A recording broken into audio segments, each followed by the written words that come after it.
Yo, what's up, guys? Did you happen to catch UFC Fight Night last night? Holland versus Wonderboy? My goodness, this was a banger. This was probably the fight of the year. Alright, in my opinion. There's been some good ones this year, but this one might have topped them all. Alright, it's straight up karate versus kung fu match. No grappling. You know, the few times that Holland they wound up on the ground, you know, they just stood right back up. But man, this was a great fight. Alright, it was a great night. There's some great fights, some big disappointments. I mean, geez, Tai Tuivasa, oh my goodness, that fight versus Sergey Pavlovich. Oof, man, you know, we all love Tai Tuivasa, but yeesh, dude got rocked early. Alright, this guy. Anyways, let me get back to Holland and Wonderboy. Alright. Straight up karate match. This thing was freaking amazing.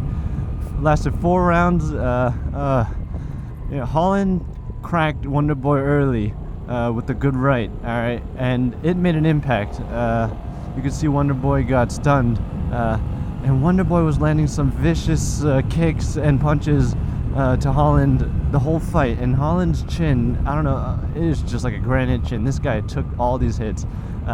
Where many others would have been KO'd much earlier. But geez, did you see, you know, every time Wonderboy was hitting Holland, it didn't seem to affect him. But eventually, I think it was at the end of the third that it looked like Holland's wrist or his hand was broken. Yeah, I think what they said is it might be from all those head kicks that he blocked. Oh my goodness, those head kicks were like a baseball bat. Jesus. And you know, some of them started slipping through. I don't know how Holland took some of these hits. These were clean. Yeah, it was like heel right to the head and his chin. Every time Holland would like jump in, he would lunge in, and it was kind of telegraph his shots. And then Wonderboy just hit him straight up with a straight right or straight left. Oh my goodness. This fight was nuts. And then it looked like you could hear Wonderboy's dad yelling out instructions sometimes, and then he told him to rip the body. I think he said rip the body, baby, or something like that. And then friggin' Wonderboy kicks Holland right, and it would liver kick like perfect. It seemed to shut him down for a second. And then a moment later, Holland, you know, it looked like he got punched in the belt line, and he said it was a groin shot. So he took a little breather. That's debatable, but I mean, he could have waited 5 minutes and tried to recover more, but he manned up, and it only took like a minute or whatever.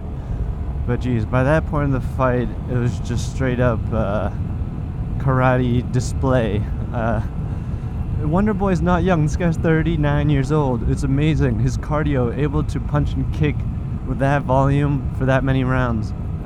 You know, it went to it finished the 4th round, and then Holland's team threw in the towel. But oh my goodness, at that point they were just looking out for him. Holland couldn't throw his right bomb anymore, you know, after the first round. Jeez. But yeah, so what's next for Wonderboy? That's the big question. You know, this match looked amazing. He was able to display his striking. But when it comes to, you know, defending takedowns and fighting grapplers, you know, it's a whole new ball game. So I heard one thing that sounds really interesting: him versus McGregor. That would be, you know, a great fight for him to maybe call it quits after that. You know, a lot of people said maybe this should have been his last fight yesterday, and no one will be mad at him. You know, go out at the top of your game. You know.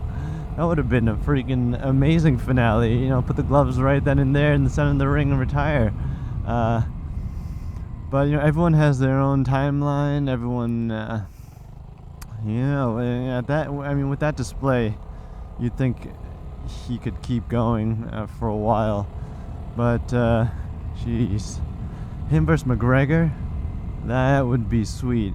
I know McGregor doesn't want to fight in some grappling rematch. Doesn't want to have Habib PTSD. But shoot, Wonderboy versus McGregor, standing, banging, 3 rounds, not 5. 3 rounds. McGregor can't do 5. Man, that would be great. McGregor would showcase his striking for the first 2 rounds and he'd gas out, as he's done in the past. But man, those first 2 rounds, that would be sweet. Karate versus that, whatever style McGregor uses now. It seemed like before he had like a fighting Irish stance, and now who knows, and new coaches. Man, that would be a great fight. Wonderboy would get a big paycheck. It would draw a huge crowd. It would be interesting. The press conference, Wonderboy's so nice, and McGregor would probably, who knows if he would try to tear him apart verbally. I don't think so. I think it would be like the first time he fought Poirier, where he's very respectful. But you saw how that turned out. Anyways, that would be a great fight to see. Aside from that fight, Tai Tuivasa, oh, we all love the guy. And it was tough. Him versus Cyril Gane. That was such a banger, and he had Cyril Gane he had him loose, he had him on skates that first fight. After the first round, and then that was just a tough match, and then he started getting picked apart, and then Tai eventually got TKO'd, but man, this time he got put out in the first round by Sergey Pavlovich. This dude is no joke. Alright, he's been out for a couple years, that's why he's been off the radar a little bit. But geez, this guy is a problem for the heavyweight division. We're all hoping Francis Ngannou comes back. We're all hoping John Jones has that fight with him. But shoot, Sergey Pavlovich, this guy now is ranked number 4. He's gonna be a problem for the heavyweight division. My goodness, this guy, he seemed like a nice guy too. He's smiling in his post-fight interview and everything.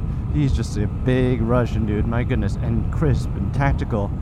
This guy, oh man, he's able to put Tai Tuivasa out in under a minute, 54 seconds, something like that. Oh my goodness. So it took Cyril Gane a few rounds to take him out. Imagine how good the fight's gonna be, Cyril versus Sergey. Alright, that's gonna be great. And then say the winner of that fights the winner of Jones and Ngannou. Oh man, heavyweight division is stacked right now. This is gonna be an exciting time for the UFC. One other fight that was great to see is Rafael dos Anjos got a win.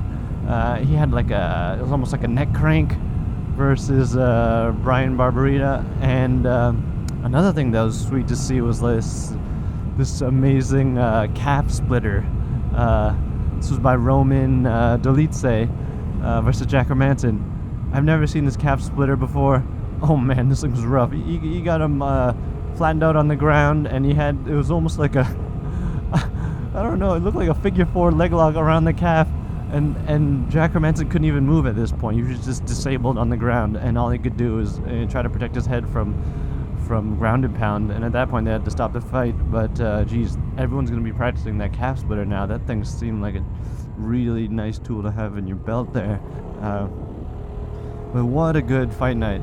I was so close to buying tickets too, because I'm only a couple hours away from Orlando. And yesterday I was looking on Ticketmaster, and the prices weren't bad. It was like $185 or so for some nosebleed seats. But still, I would have been in there, would have been able to feel the energy of the arena. Oh my goodness! And then I should have bought the tickets. It was so close. It was a long fight night. It was seven rounds, and the prelims were real good too. My goodness. Next week we've got another banger lineup. The end of the year, UFC's finishing strong, and I am here for it. Oh man, guys. Well, I'm gonna be putting up more of these riding reactions from UFC events, because these are two of my passions. I love watching UFC. I love riding. And man, that was a good fight night. Alright guys, I will catch you next time. Please like, subscribe, hit that notification bell. I'll catch you later. Peace.